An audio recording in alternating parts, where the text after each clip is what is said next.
Hey guys, if you're enjoying the content that I'm making, please click that subscribe button. Also remember to click that bell button and make sure to tick that box to send all notifications so you don't miss out on any videos. With that in mind, let's get on with the video.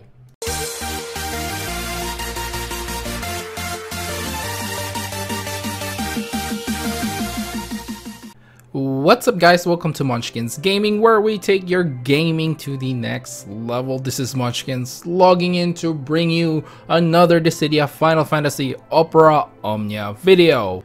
And in this video we're going to be concentrating on part 11 of the hard mode for Ace's Lost chapter, which is the Unparalleled Power. Now a quick disclaimer guys, that I cannot do a No God Says challenge, even though if you challenge me in the comments. I cannot do them at this point in time since I'm going to get married in a week's time and it's a little bit of a crunch time, and this is probably the only day, plus maybe Saturday night, where I can actually edit a video and and do all these recordings. And playing right now, I still haven't even cleared all of the lost chapters to get all the rewards. I have done the hardest parts, but I still haven't done every single one of the missions just yet when it comes to like part 1 to 9 or whatever. So I'm gonna be trying to clear those later on tonight, or maybe the next couple of days. And yeah, I'm really sorry guys, but I just don't have the time. If I do get the time, I mean I'll still keep trying and doing it every now and then, but even though I recorded, those videos will probably be released next month. So again, I'm really sorry that I can't do a No God Says challenge at this point in time, but if you really want me to do it, it'll probably be next month, and by that time we probably will have like level 60 cap, and these lost chapters will be irrelevant if you bring in level 60 characters. I mean, they'll be a lot easier with level 60 characters obviously. So just to let you guys know, that's what's happening. I'm really sorry, and without further ado, let's start this video because this is getting too long. And let's start off with the abilities of the Raging Tortoise. Now, fun fact, this is actually one of the first Dissidia Final Fantasy Opera Omnia videos I did, and it was on Ace's level 70 co-op quest. So yeah, it's been a while, and let's start off with the weakness, which is fire, and it doesn't have any resistances. As for its ability, it has Water Burst, which is a water brave magic attack, and this obviously cancels retreat. It has Race Stone, which is a melee HP attack. Retreat, which he hides in his shell and raises his resistance to physical and magic damage, and at level 70 this will also increase their speed. A Brave Break also cancels the enraged state. It has access to Earthquake, which is a group melee brave attack, and this also cancels retreat. It also has access to Ground Shaker, which you will probably see more than Earthquake, which is a group melee brave attack and can also inflict defense down. Obviously this cancels retreat as well. His next ability is called the Death Knell, which is a melee brave attack plus an HP attack, and at level 70 plus this resets the speed as well.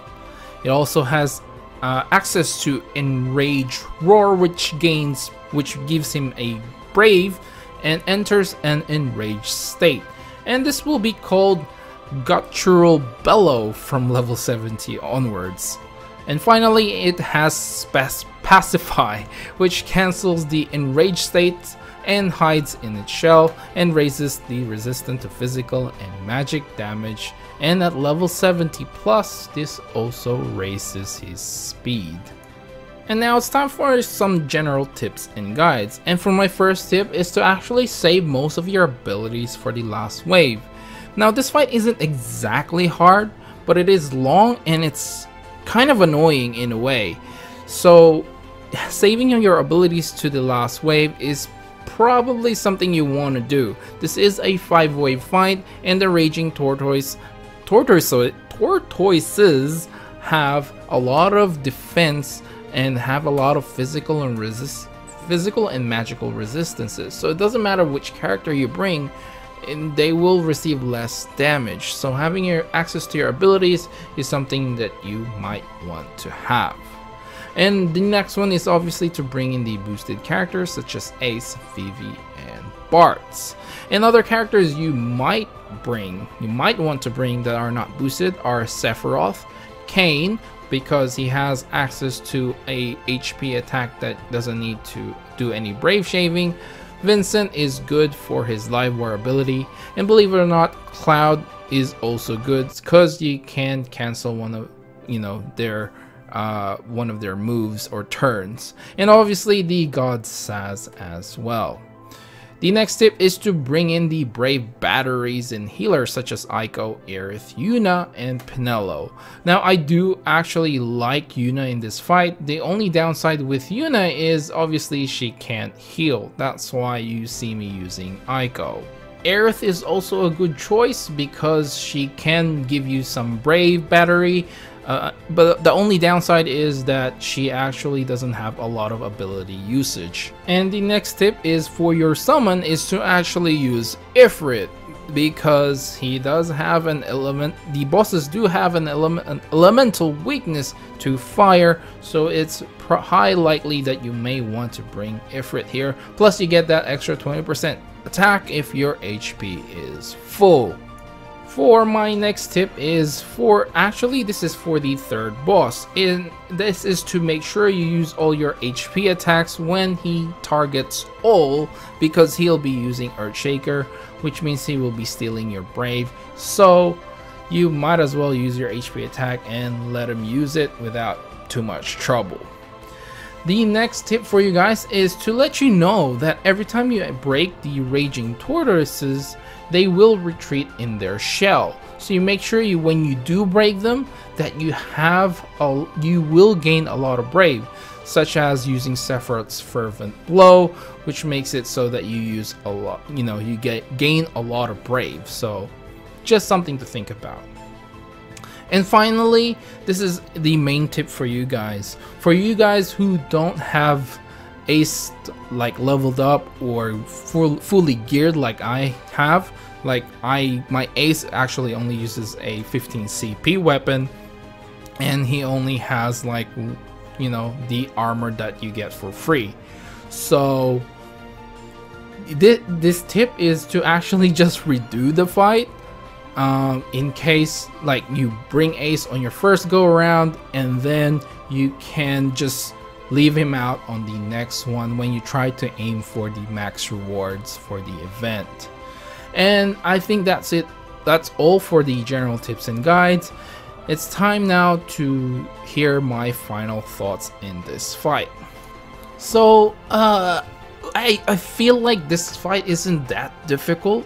The only downside to this fight is actually the game asking you to bring Ace, and there is a workaround for that if you don't have your Ace leveled up, and that is to obviously just redo the fight without Ace later on. So you can bring your Ace, bring your A team, and basically just clear the fight with Ace, and later on you can redo the fight with your best team to get the max event rewards, as I said before.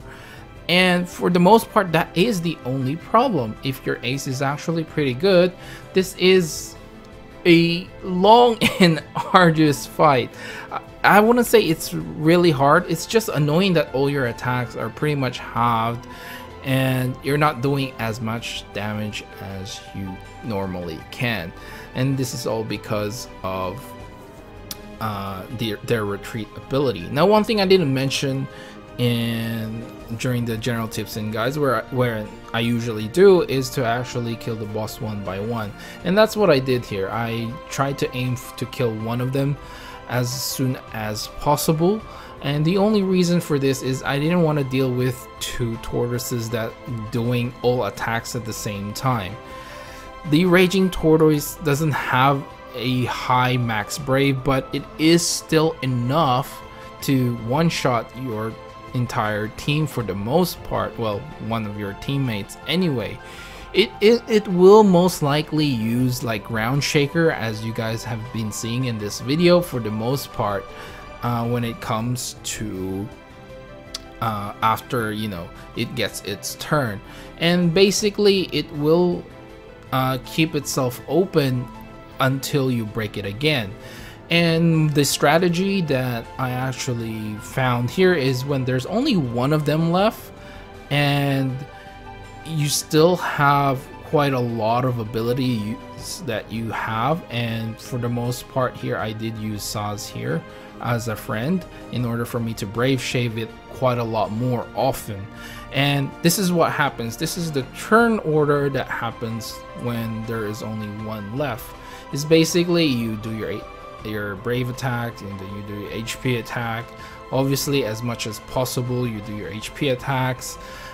Try to see the turn order where, okay, this is the last time I'm gonna be attacking, or the second to last, whatever the case may be. You should have a high brave count when it's doing an all attack. And why you want this to happen is so you don't get broken. And once he uses Ground Shaker, you just have to make sure that you're all set up for your characters to actually break the tortoises. In this case, I made sure I had Fervent Blows as my backup, and this mostly entirely make sure that I break it again, and then we're back into shell mode. Obviously this doesn't work if you don't have Sephiroth, but it is still quite possible to you know, deal if you have two strong DPSs in your team and break it with those 1-2 punch.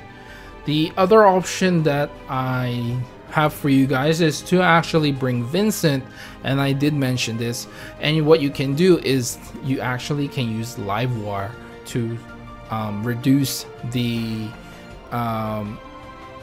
amount of damage that Ground Shaker does, and you can do it both at the same time. You can apply it to the one tortoise and you can apply it to the next one as well. And obviously they don't have a lot of turns, so you get your money's worth for those Live Wire abilities. And I think that's all for this video. I didn't really want to make this any longer. What I'll do for you guys is just show you my score for this particular end of this fight, and I will show you the score I have without Ace. Now obviously this, I will have Saz in my party, and I will have Sephiroth in my party there as well. Again guys, I'm really sorry that I'm not able to do the No God Size challenge, and I'm sure there's a lot of people that will upload a video in terms of that. But if you guys have watched this video, all I can say is thanks for watching. Remember to click like, subscribe, and share this video if you find it helpful at all. As always, I like to hear from you guys. If you think, what did you think of this fight? Is it as annoying as I say it is? And believe me, I'm really annoyed with this fight. And yeah, I think that's it. And remember to follow me on Twitter if you really want to catch me over the next month. That's the best place for you to contact me or message me or whatever. And yeah, this is Munchkins logging off, and I'll see you guys in the next level.